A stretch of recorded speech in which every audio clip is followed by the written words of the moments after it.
નમસ્તે.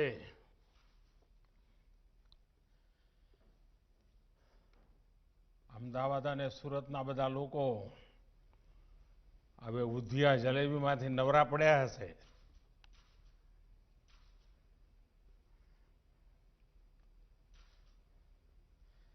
गुजरात के राज्यपाल श्री आचार्य देवव्रत जी,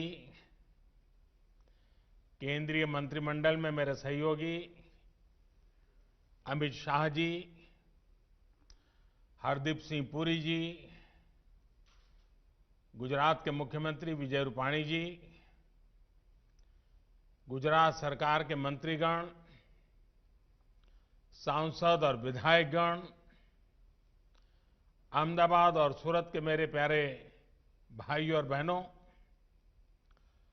उत्तरायण की शुरुआत में आज अहमदाबाद और सूरत को बहुत ही अहम उपहार मिल रहा है.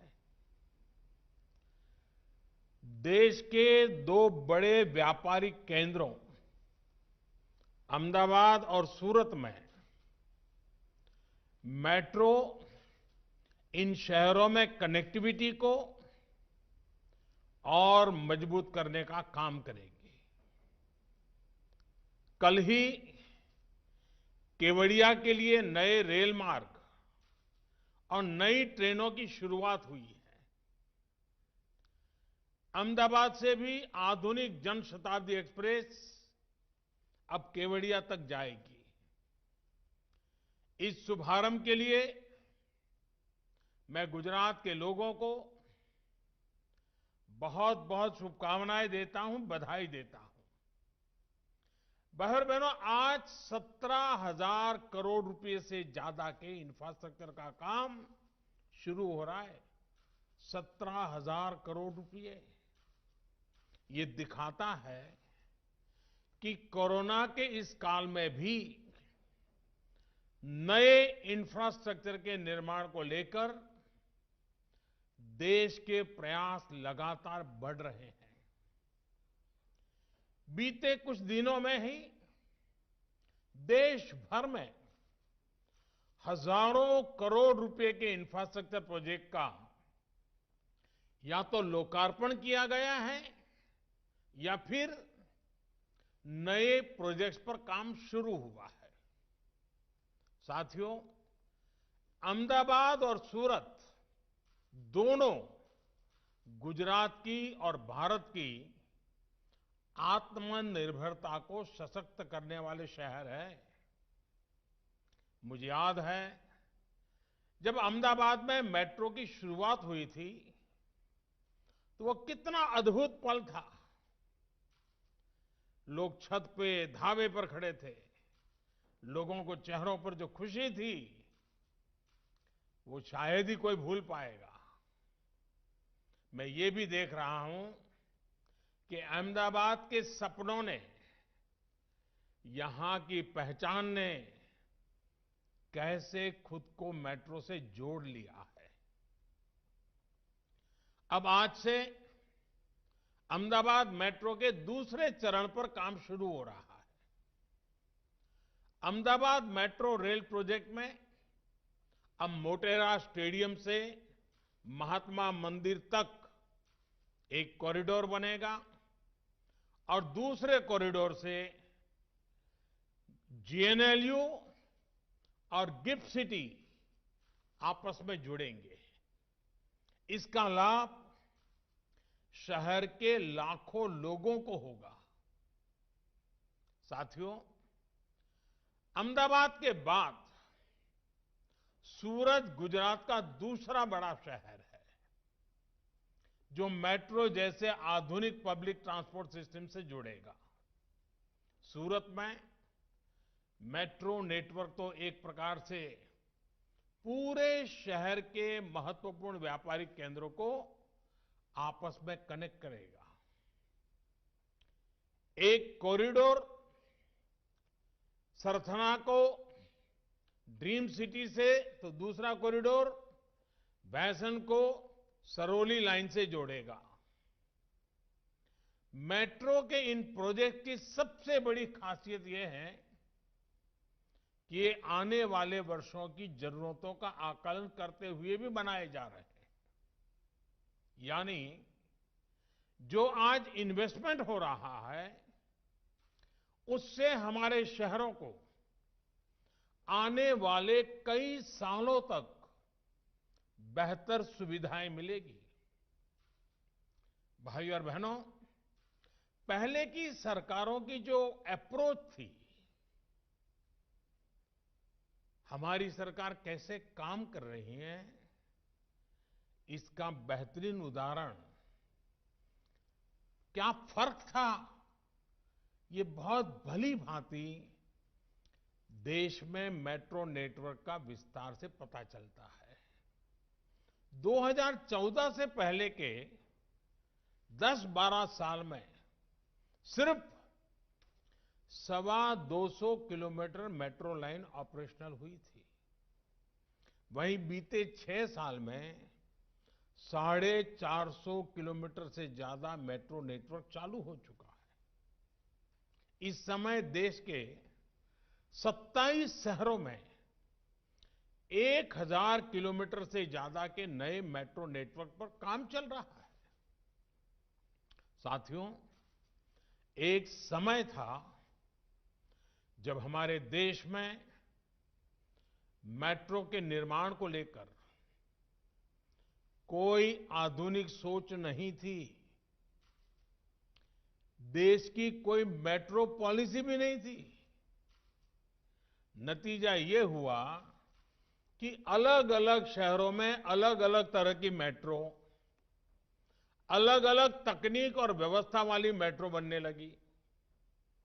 दूसरी दिक्कत ये थी कि शहर के बाकी ट्रांसपोर्ट सिस्टम का मेट्रो के साथ कोई तालमेल ही नहीं था।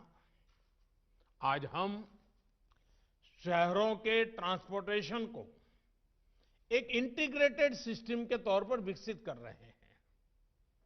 यानी बस, मेट्रो, रेल सब अपने अपने हिसाब से नहीं दौड़े, बल्कि एक सामूहिक व्यवस्था के तौर पर काम करें, एक दूसरे को पूरक बने।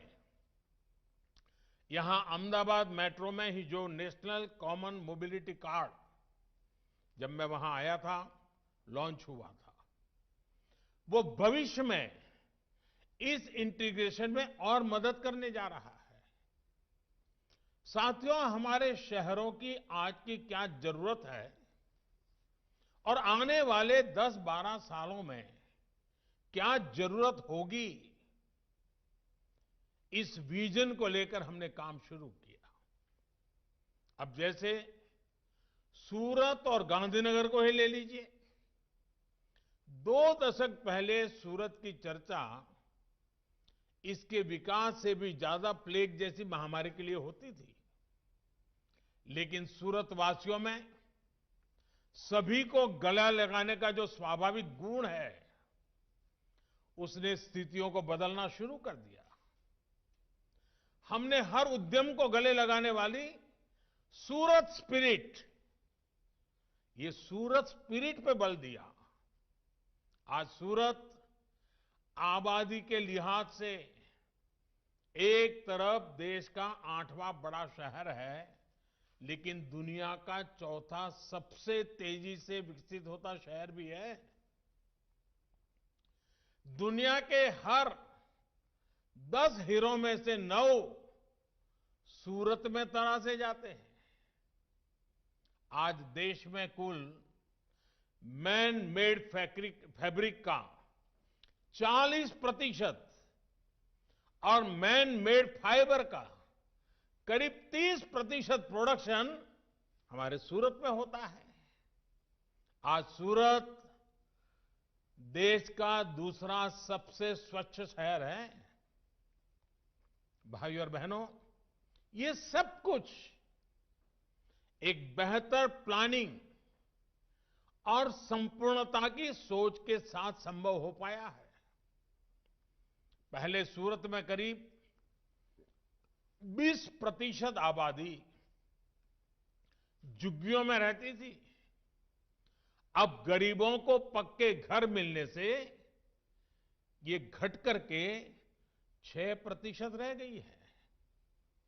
शहर को भीड़भाड़ से मुक्त करने के लिए बेहतर ट्रैफिक मैनेजमेंट से लेकर अनेक दूसरे कदम उठाए।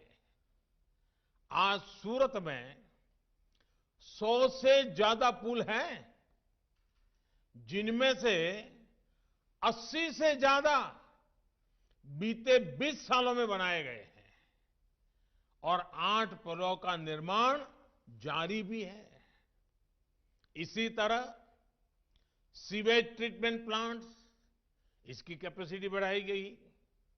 आज सूरत में करीब 1 दर्जन सीवेज ट्रीटमेंट प्लांट्स हैं। सीवेज ट्रीटमेंट से ही सूरत को आज करीब 100 करोड़ रुपए की आय प्राप्त हो रही है। बीते सालों में सूरत में बेहतरीन आधुनिक अस्पतालों का निर्माण किया गया। इन सभी प्रयासों से सूरत में ईज ऑफ लिविंग बेहतर हुई। आज हम देखते हैं कि सूरत एक भारत श्रेष्ठ भारत का कितना बेहतर उदाहरण है। यहां में पूर्वांचल, ओडिशा, झारखंड, पश्चिम बंगाल, नॉर्थ ईस्ट, देश के कोने कोने से अपना भाग्य चमकाने के लिए आए हुए लोग, हमारे उद्यमी लोग, शिस्त और समर्पण के साथ लगे हुए लोग, एक प्रकार से जीता जागता सपनों से भरा हुआ लघु भारत सूरत की धरती पे पनपा है। ये सभी साथी मिलकर सूरत के विकास को नई बुलंदी देने के लिए काम कर रहे हैं। साथियों, इसी तरह गांधीनगर पहले की उसकी पहचान क्या होती थी? ये शहर सरकारी नौकरी करने वालों का, रिटायर्ड लोगों का एक प्रकार से ढीला ढाला सुस्त ऐसा एक क्षेत्र बन गया था। उसको शहर ही नहीं कह सकते। लेकिन पिछले कुछ सालों में हमने गांधीनगर की इस छवि को तेजी से बदलते हुए देखा है।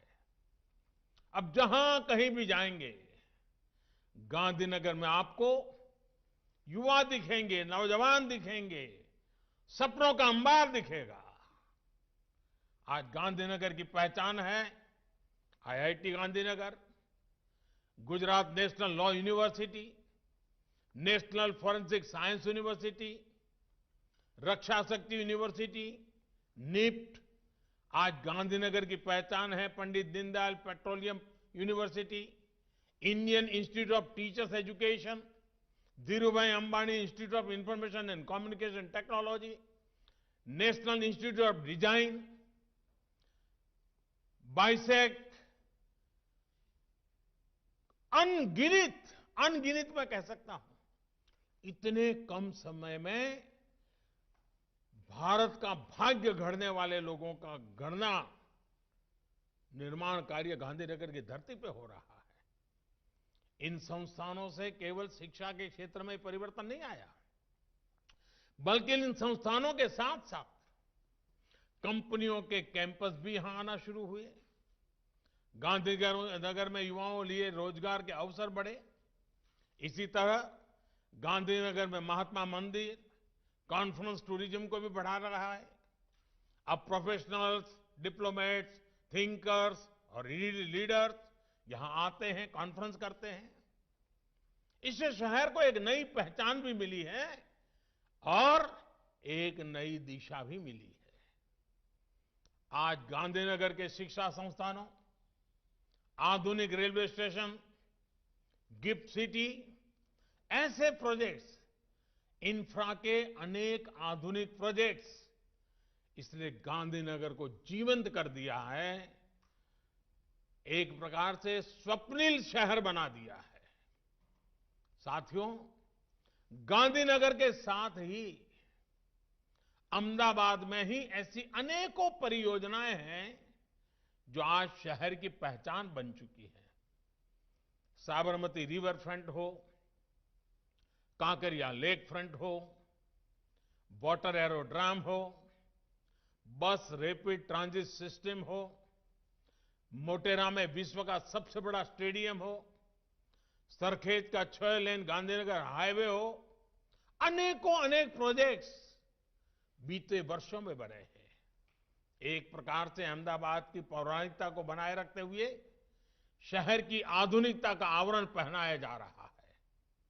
अहमदाबाद को भारत का पहला वर्ल्ड हेरिटेज सिटी घोषित किया गया है। अब अहमदाबाद के पास धौलेरा में नया एयरपोर्ट भी बनने वाला है। इस एयरपोर्ट को अहमदाबाद से कनेक्ट करने के लिए अहमदाबाद धौलेरा मोनोरेल को भी हाल में स्वीकृति दी जा चुकी है। इसी तरह अहमदाबाद और सूरत को देश की आर्थिक राजधानी मुंबई से जोड़ने वाली बुलेट ट्रेन पर भी काम की प्रगति पर है। साथियों, गुजरात के शहरों के साथ साथ ग्रामीण विकास में भी बीते सालों में अभूतपूर्व विकास हुआ है। विशेष रूप से गांवों में सड़क, बिजली, पानी की स्थिति में कैसे बीते 2 दशकों में सुधार आया है, वो गुजरात की विकास यात्रा का बहुत अहम अध्याय है। आज गुजरात के हर गांव में ऑल वेदर रोड कनेक्टिविटी है। जनजातीय क्षेत्रों के गांवों में भी बेहतर सड़कें हैं। साथियों, हम में से अधिकांश ने वो दौर देखा है जब गुजरात के गांवों तक ट्रेन और टैंकरों से पानी पहुंचाना पड़ता था। आज गुजरात के हर गांव तक पानी पहुंच चुका है। इतना ही नहीं, अब करीब 80% घरों में नल से जल पहुंच रहा है। जल जीवन मिशन के तहत राज्य में 10 लाख नए पानी के कनेक्शन दिए गए हैं। बहुत जल्द गुजरात के हर घर तक नल से जल पहुंचने वाला है। साथियों, सिर्फ पीने का पानी ही नहीं, बल्कि सिंचाई के लिए भी आज गुजरात के उन क्षेत्रों तक पानी पहुंचा है जहां कभी सिंचाई की सुविधा असंभव मानी जाती थी। सपने में भी कोई सोचता नहीं था।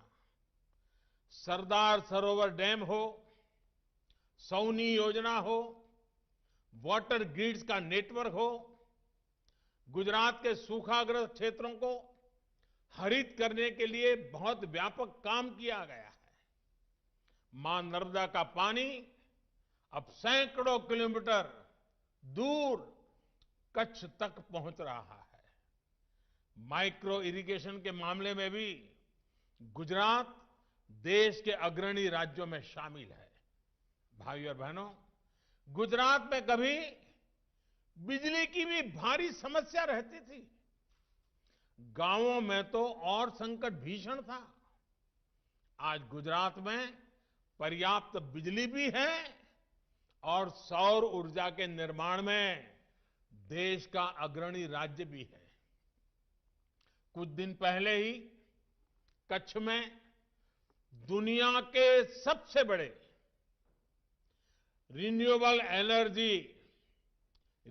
एनर्जी के प्लांट के लिए काम शुरू हुआ है, जिसमें सोलार भी है, विंड भी है। आज किसानों तक सर्वोच्च योजना के तहत सिंचाई के लिए अलग से बिजली देने वाला गुजरात पहला राज्य बन रहा है। आरोग्य के क्षेत्र में गुजरात ने गांव-गांव में स्वास्थ्य सेवाओं को निरंतर सशक्त किया है। बीते 6 सालों में देश में स्वास्थ्य सेवा से जुड़ी योजनाएं शुरू हुई है, उनका भी लाभ गुजरात को बहुत व्यापक रूप से मिल रहा है।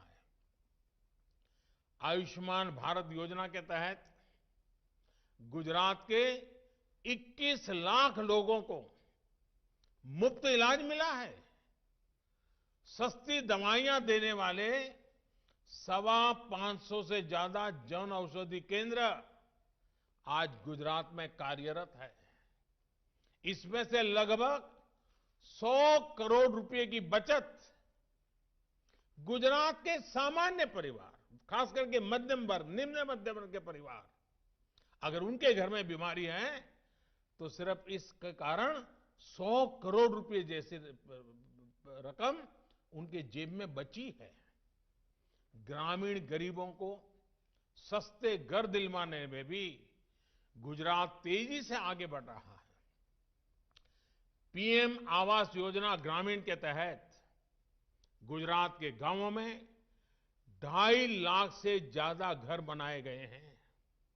इसी तरह स्वच्छ भारत मिशन के तहत गुजरात के गांवों में 35 लाख से ज्यादा शौचालय का निर्माण हुआ है। गुजरात के गांवों के विकास के लिए कितनी तेजी से काम हो रहा है, इसका एक और उदाहरण है डिजिटल सेवा सेतु। इसके माध्यम से राशन कार्ड, जमीन से जुड़े कागज, पेंशन स्कीम, कई अन्य तरह के सर्टिफिकेट, ऐसी अनेक सेवाएं गांव के लोगों तक पहुंचाई जा रही है। ये सेतु पिछले साल अक्टूबर में ही लॉन्च किया गया था, यानी 4-5 महीने पहले, और मुझे बताया गया है कि जल्दी ही ये डिजिटल सेतु 8,000 गांवों तक पहुंचने वाला है। इसके माध्यम से 50 से अधिक सरकारी सेवाएं गांवों के लोगों को तक सीधी पहुंचेंगी। मैं इस कार्य के लिए गुजरात सरकार की पूरी टीम को बहुत बहुत बधाई देता हूं। साथियों, आज भारत आत्मविश्वास के साथ फैसले ले रहा है, उन पर तेजी से अमल भी कर रहा है। आज भारत सिर्फ बड़ा ही नहीं कर रहा है, आज भारत बेहतर भी कर रहा है। आज दुनिया की सबसे बड़ी प्रतिमा भारत में है। आज दुनिया के सबसे बड़ा अफोर्डेबल हाउसिंग प्रोग्राम भारत में चल रहा है। आज दुनिया का सबसे बड़ा हेल्थ केयर एश्योरेंस प्रोग्राम भी भारत में चल रहा है। 6 लाख गांवों को तेज इंटरनेट से जोड़ने का विराट काम भी भारत में ही हो रहा है। और परसों ही कोरोना संक्रमण के विरुद्ध दुनिया का सबसे बड़ा टीकाकरण अभियान भी भारत में ही शुरू हुआ है। यहां गुजरात में ही बीते दिनों 2 ऐसे काम पूरे हुए जिनका मैं विशेष तौर पर जिक्र करना चाहता हूं। ये उदाहरण है कि कैसे तेजी से पूरी होती परियोजनाएं लोगों का जीवन बदल देती है। एक गोगा और हजीरा के बीच रोपैक्स सेवा और दूसरी गिरनार रोपवे। साथियों, पिछले साल नवंबर में, यानी 4 महीने पहले, गोगा और हजीरा के बीच से ये रोपैक्स सेवा शुरू होने से सौराष्ट्र और दक्षिण गुजरात दोनों ही क्षेत्रों के लोगों का वर्षों का इंतजार समाप्त हुआ है और वहां के लोगों को इसका बहुत लाभ हो रहा है।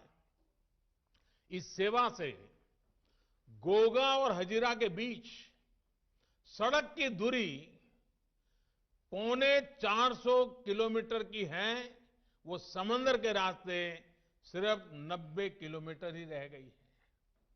यानी जिस दूरी को तय करने में पहले 10 से 12 घंटे लग जाते थे, अब वो 4-5 घंटे में ही पूरी हो जा रही है। यानी इससे हजारों लोगों का समय बच रहा है, पेट्रोल डीजल पर होने वाला खर्च बच रहा है, सड़क पर चलने वाली गाड़ियां कम होने से प्रदूषण कम करने में भी मदद मिली है।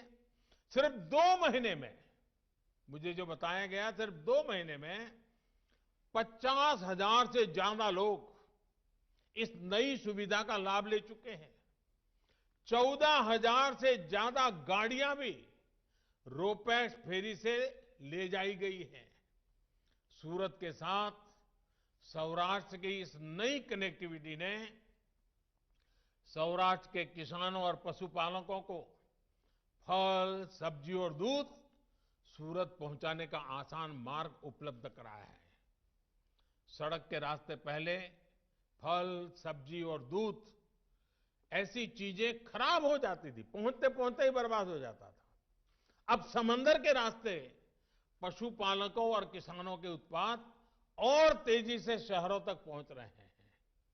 वहीं सूरत में व्यापार कारोबार करने वाले साथियों और श्रमिक साथियों के लिए भी आना जाना इस फेरी सेवा से बहुत आसान हो गया है। साथियों, इस फेरी सर्विस से कुछ सप्ताह पहले ही पिछले साल अक्टूबर के महीने में गिरनार में रोपवे शुरू हुआ था, वो भी करीब 4-5 महीने पहले। पहले गिरनार पर्वत पर दर्शन करने जाने के लिए 9,000 सीढ़ियां चढ़कर जाने का ही विकल्प था। अब रोपवे ने श्रद्धालुओं को एक और सुविधा दी है। पहले मंदिर तक जाने में 5-6 घंटे लग जाते थे, अब लोग कुछ मिनट में ही वो दूरी तय कर लेते हैं। मुझे बताया गया है कि सिर्फ 2.5 महीने में ही अब तक 2,13,000 से ज्यादा लोग इसका लाभ उठा चुके हैं। आप कल्पना कर सकते हैं, सिर्फ 2.5 महीने में 2 लाख से ज्यादा लोग। आज समझ सकते हैं कि कितनी बड़ी सेवा का काम हुआ है। और मुझे विश्वास है, खास करके जो बुजुर्ग माताएं, बहनें, बुजुर्ग परिवार के वरिष्ठ लोग ये जो यात्रा कर रहे हैं, मेरे जैसे अनेकों को उनके आशीर्वाद मिल रहे हैं, जो हमें और अधिक काम करने की ताकत देते हैं। भाई और बहनों, नए भारत का लक्ष्य लोगों की आवश्यकताओं को समझते हुए, आकांक्षाओं को समझते हुए, तेज गति से काम करते हुए प्राप्त किया जा सकता है। इसी दिशा एक और प्रयास है जिसकी लोगों में उतनी चर्चा नहीं होती जितनी होनी चाहिए। ये प्रयास है केंद्रीय स्तर पर प्रगति नाम से बनाई गई व्यवस्था।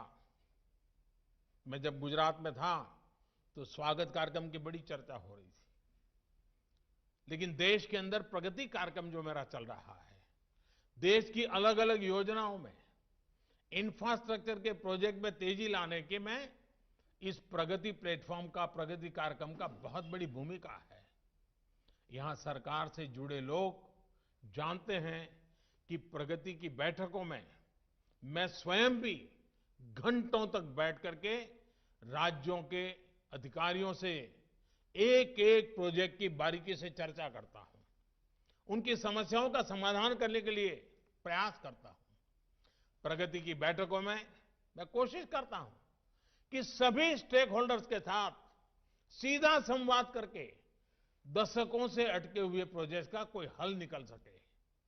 बीते 5 साल में प्रगति की बैठकों में 13 लाख करोड़ रुपए से ज्यादा के प्रोजेक्ट्स की समीक्षा हो चुकी है।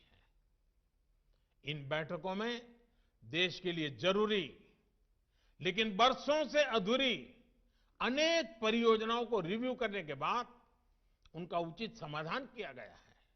साथियों, सालों से अटकी और लटकी योजनाओं को गति मिलने से सूरत जैसे हमारे शहरों को गति मिलती है। हमारे उद्योगों को और खासकर छोटे उद्योगों को, एमएसएमईज को एक आत्मविश्वास मिलता है कि वो दुनिया के बड़े बाजारों से कंपटीशन कर रहे हैं तो उनके पास बड़े देशों जैसा इंफ्रास्ट्रक्चर भी है। आत्मनिर्भर भारत अभियान में इन छोटे उद्योगों के लिए और भी कई बड़े कदम उठाए गए हैं।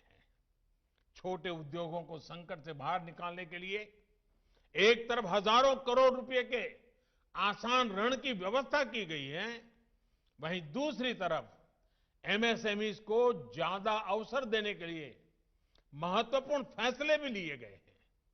सबसे बड़ा फैसला सरकार ने एमएसएमईज के परिभाषा को लेकर किया है, निवेश की सीमा को लेकर किया है। पहले एमएसएमईज का विस्तार करने से उद्यमी इसलिए बचते थे क्योंकि उनको सरकार से मिलने वाले लाभ खोने का डर रहता था। अब सरकार ने ऐसे प्रतिबंधों को हटाकर इन इकाइयों के लिए नए रास्ते खोले हैं। इसके साथ ही नई परिभाषा में मैन्युफैक्चरिंग और सर्विस एंटरप्राइज के भेदभाव को भी खत्म किया गया है। इससे सर्विस सेक्टर में भी नई संभावनाएं पैदा हुई हैं। वहीं सरकारी खरीद में भी भारत के एमएसएमईज को ज्यादा से ज्यादा मौके मिले, इसका प्रबंध भी किया गया है। कोशिश ये है कि हमारे छोटे उद्योग खूब फले फूले और उनमें काम करने वाले श्रमिक साथियों को बेहतर सुविधाएं, बेहतर जीवन मिले। साथियों, इन विराट प्रयासों के पीछे 21वीं सदी के युवा, भारत की युवा अनगिनत आकांक्षाएं हैं। वो आकांक्षाएं जो बुनियादी सुविधा और सुरक्षा के अभाव में पूरी होनी कठिन है। मुझे विश्वास है कि उन कठिनाइयों को दूर करना है, सपनों को सामर्थ्य देना है और संकल्प को सिद्ध करके रहना है। मुझे विश्वास है कि अहमदाबाद और सूरत के ये मेट्रो प्रोजेक्ट इन शहरों के हर साथी की आकांक्षाओं और अपेक्षाओं को पूरा करेंगे। इसी विश्वास के साथ गुजरात के सभी भाइयों बहनों को, खास करके अहमदाबाद और सूरत के नागरिक भाइयों बहनों को मेरी तरफ से बहुत बहुत बधाई है, बहुत बहुत धन्यवाद।